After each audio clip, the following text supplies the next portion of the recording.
Your femininity is your superpower, and it is never too late to tap into this superpower. So in this video, I am going to share 13 micro habits to increase your feminine energy on a daily basis so you can really step into and embody that powerful, potent energy. So consider this your feminine energy starter pack. This is today's video outline, and stay until the end of the video for video notes. One thing I want to get clear before we begin is to understand that femininity is not a performance, it's an embodiment, regardless of your age, your race, your body size, and your marital status. It is not something you can just claim as being in your feminine energy or something that you can just go to the store and buy, because when you truly become a feminine woman, that is when you see your entire world shift. So the first micro habit is I should versus I get to. I get to work out instead of I should work out. When you reframe your language to be more in gratitude and in appreciation of what you are able to do, you start approaching it with this energy of love. So when you're already embodying the loving energy with yourself and the tasks that you have to perform on a day-to-day basis,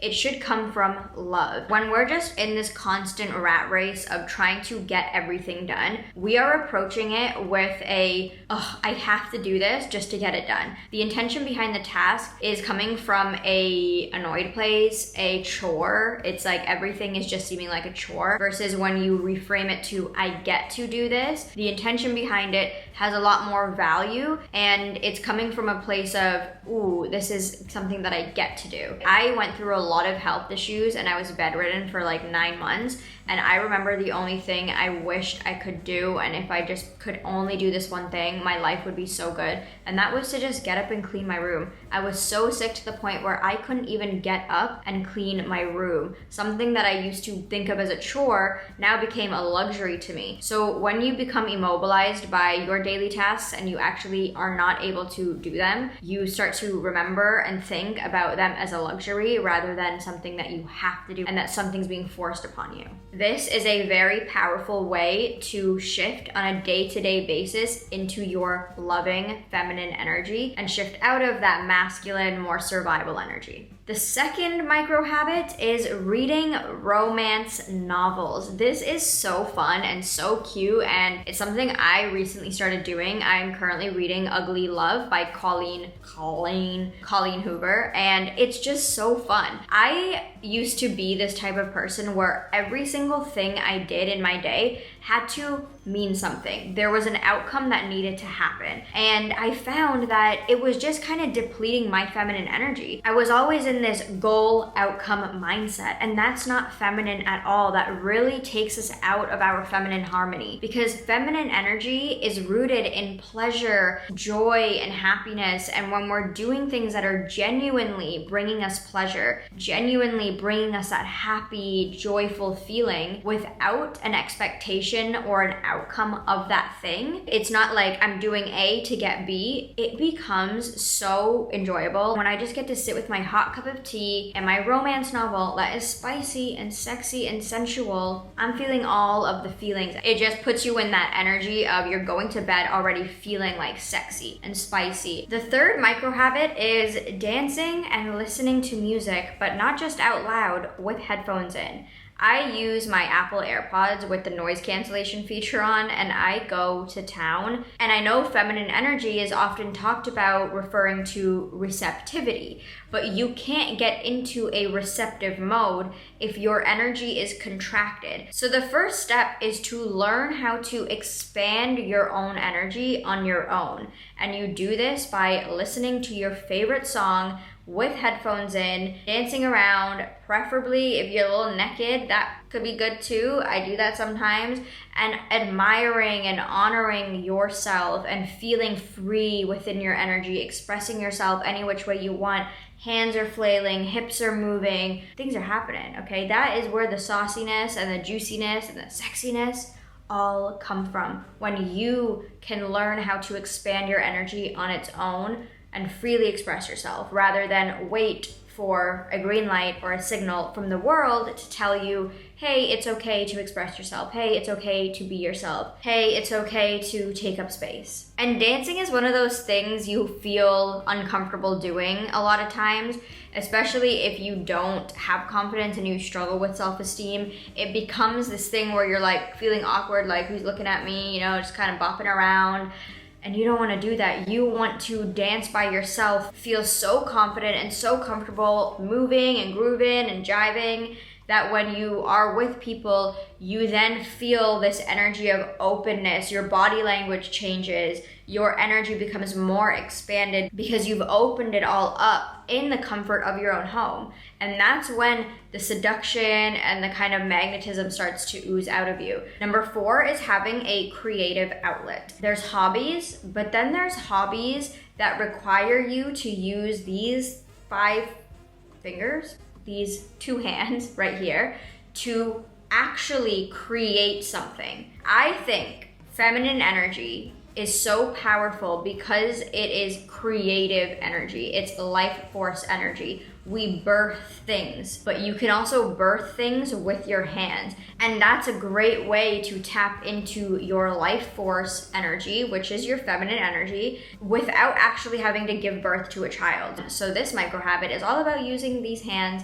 to create something really beautiful for yourself. I do a lot of painting already, so I am already using my hands to create, but I've been wanting to venture out a little bit and do something I'm not as familiar with, but also something I used to do as a little girl, which is knitting. I found a class on Skillshare. You know how much I love them. It's called Take Your Knitting to the Next Level. So I'm super excited to take that class and just get back into think about knitting like you're physically creating something. And what's cool about this class is you're actually creating your own sweater. So I'll be able to create the sweater and then wear the sweater. Skillshare is an amazing online learning community where you can take your creativity to the next level with thousands of classes led by industry pros such as film, design, illustration, painting, crafting, and so much more. And the best part about Skillshare, which is my favorite part, is that you can go into taking a new hobby or a new, creative endeavor with zero prior knowledge because their learning paths are designed to be ordered in sequence. So you pick your class, it's all ordered for you, you hit play, and boom, creation. Their learning paths are my personal favorite way of starting a new hobby, just based on how they order and sequence everything. To get started today, use the link in my description box. The first 500 people to use that link will get a 1-month free trial of Skillshare. Again, that link is in my description box, and make sure to claim your spot because these hobbies ain't playing. And thank you, Skillshare, for sponsoring this video. Micro habit number 5, posture. Because we're so used to the way we sit and we stand and all of that, it's a harder thing to change because it requires active energy and active focus.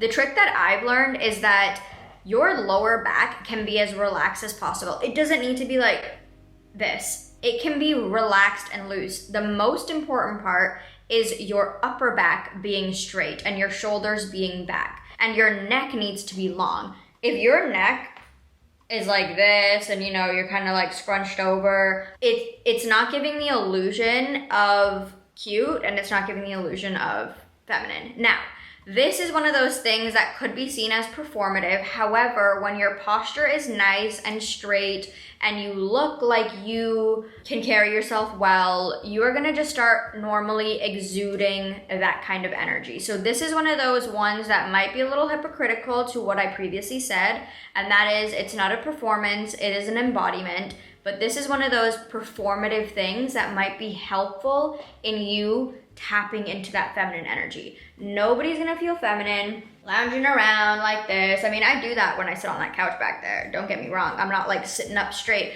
It's all about where you are and it's all about how you feel and your embodiments. But I personally believe posture is a very big one in feeling and embodying your femininity. Now, another part of posture, now I wouldn't say it is like posture, but it's more of like a mannerism, is to really have your fingers kind of free flowing. So I learned this technique just recently from someone. You want to have these two fingers kind of closed. And so do you see how more elegant and loose that looks? Versus if I'm like this, which I have been doing quite a lot on my YouTube videos until I just learned this, and now you're gonna see me doing this. This feels very rough. Now that I've even done this, like in my own life, I see a difference in the way that I feel. This feels so much more light and airy, whereas when I used to talk like this, I was like, so let's just talk about it. It's very in your face, like rap music video. It's just a lot. This is very harsh, and this makes me feel a little bit like an angel, like I'm floating, like a fairy, like, yes, darling, talk to me, darling. I feel like the queen. This has really helped me. That's why I'm passing it on to you. Maybe it will help you. Number 6 is smiling at strangers. Common, easy. Is it done very often? No. When you smile at a stranger, you are engaging in such a high vibrational, energetic experience and exchange, okay? When you smile at them, they're going to smile back at you. Unless they're just really not having it, maybe they won't, but that's not gonna stop you from smiling at the next person. I have had so many instances where I smile at someone and they look dead miserable, and then I smile, and then they smile, and then they kind of have this pep in their step. Not saying I'm responsible for that pep, but I might be, just a tiny bit. I also feel the same thing. If I'm walking outside or I'm walking anywhere and I'm just really not having a good day or whatever's happening, somebody smiles at me, it makes me feel so much better, like, and that smile just completely changed my day. So that one thing that you give to the world, that you do for somebody else, will also bring value into your life. It is an equal energetic exchange of value. Nobody smiles these days, so when you do smile at somebody, it's rare and it feels good and it does give a pep in somebody's step. And honestly, when you just smile, it just changes your whole vibe. Like, I personally, like, when I'm smiling, I'm like, okay, I feel good now. Micro habit number 7 is letting somebody do something nice for you. I'm sure on a day-to-day basis, somebody is offering you a kind gesture. Whether that's somebody opening the door for you, whether that's your husband saying, I'm gonna take the garbage out, whether that, like, whatever it is, if somebody wants to make you a cup of tea, if somebody wants to get you a glass of water, let them do that.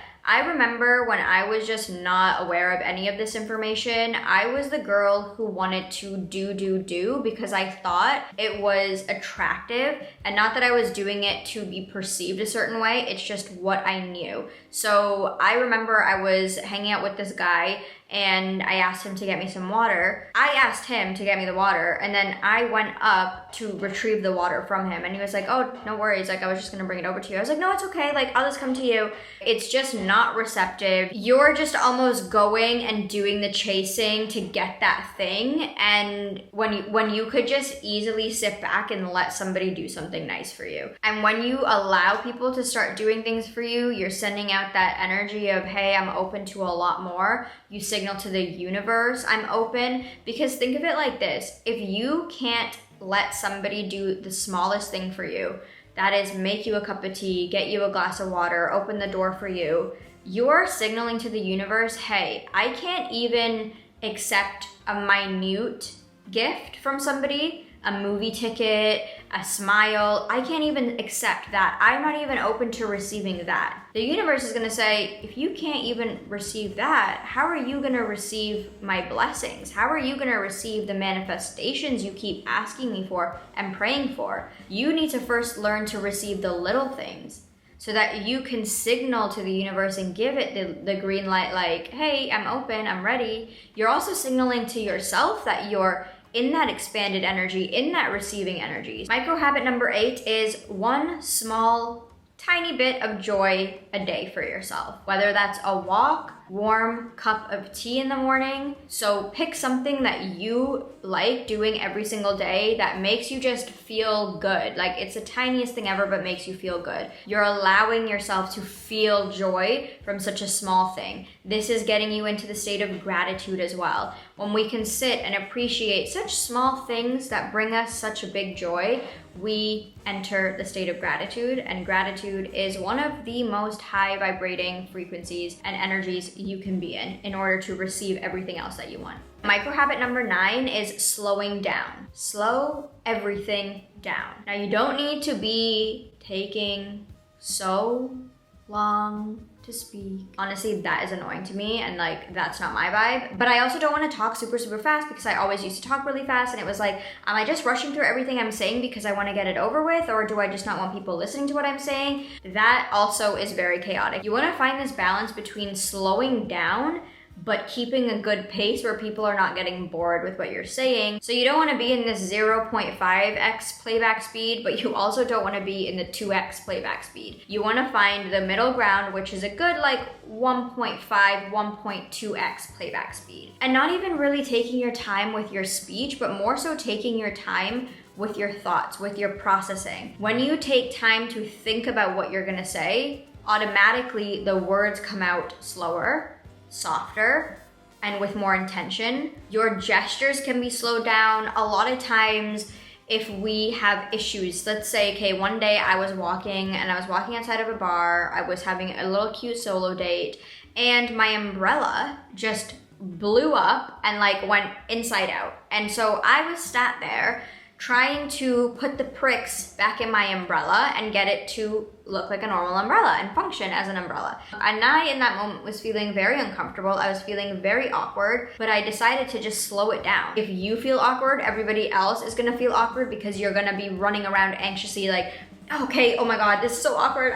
Does anyone see this? So in those moments, you have to really embody that playful energy and just be like, oops. Don't be frantically running around and quickly picking up your bag and shifting through your bag like, where are my keys? Oh my God. So you're slowing that down, slowing your gestures down, moving a little bit slower, almost like you're just a leaf floating through the wind. Like, they're just gracefully floating. That is how you want to feel, okay? Micro habit number 10 is monitoring your speech with yourself. You want to speak softly to yourself. If you talk very harshly and aggressively toward yourself, and you're always saying, oh my God, what an idiot, why did you do that? Oh God, can you just get up? You're so lazy. You are going to take that same tone with others. And when you try to speak nicely to others, and you try to embody a more softer version of yourself with others in the outside world, it's gonna feel inauthentic. You're gonna feel like you can't do it, because you're not even doing it with yourself. So the first step to feminine energy is embodying it authentically with yourself. So when you're interacting with the world, you are embodying it authentically. It doesn't feel like a performance. It doesn't feel like an act, like, okay, I gotta be nice today. I gotta be talking sweeter with this person. Okay, feminine communication. Vicky just told me about that. Okay, you don't wanna do that. You wanna practice all of these things with yourself so that they're authentically you. That is your embodiment. That way your embodiment can also never be questioned. That is when you're building that concrete version of yourself. So do everything with yourself first, including the way you speak to yourself. Softer, slowed down, more sensitive, more empathy, more compassion. Literally everything you want to embody with somebody else, and the way you want other people to talk to you should be the way you speak to yourself. Micro habit number 11 is jazzscapes with a candle lit. This is something you can add to your habit stack. So all of these kind of things I can add to my habits. So when I'm taking a nice everything shower, I can have my candles lit. I can have a nice jazz skyline-scape going in the background. So this is also adding to my embodiment. I'm surrounding myself with the energy of luxury, of opulence, of just comfort and pleasure. Number 12 is practice saying no. Your femininity is for you and for nobody else. It should be held very sacred to you. So if you don't feel like doing something, say no. No, I'm sorry, I can't do that today. I'd really like to, but I can't. You don't even have to say I really like to, and if you don't really want to do it. You just say, sorry, I won't be able to make it, but thank you for inviting me. That's how you want to say no. You don't say, no, sorry, it's not gonna happen. Now, if somebody's pushing you when you've already said no, then you can come with a little razzle-dazzle of sternness. No, sorry, I can't make it today. You're giving away a little bit of your energy every single time you say yes to something you want to say no to. So just practice saying no. It's not going to hurt other people's feelings. If it does, don't care, really, don't care. And at the end of the day, you need to keep your energy for yourself. Once you have done the things you need to do with your energy, then you can start handing it out to other people. Then you can go to that event if you want to. Then you can say yes to that plan if you want to. But until and unless your feminine energy has been used for yourself first, we gotta say no. And micro habit number 13 is arranging flowers weekly. My favorite part of the week is getting a fresh flower bouquet and arranging it myself. It literally can be the most inexpensive, cute little thing you do for yourself weekly. I just arranged a flower bouquet, I think last week or 2 weeks ago, that cost me £5.50. Doesn't have to cost you much, and you don't have to be an expert. This is something you don't have to actually have like a good skill at. You just do it because you want to do it. It's fun. As a woman, I didn't even realize how fun it was to arrange flowers and how excited and feminine it makes me feel. And it's all about cultivating that feminine feeling within you. When you first start tapping into your feminine energy and activating it, you want to opt for things in your life and your daily tasks that make you feel more of that feeling. You want to feel more of that love. You want to feel more of that nurturing. You want to feel more of that passion and that comfort and that sensuality. So you're doing little micro things that are helping you tap into these feelings so they become more of an authentic embodiment. Your appearance should make you feel feminine.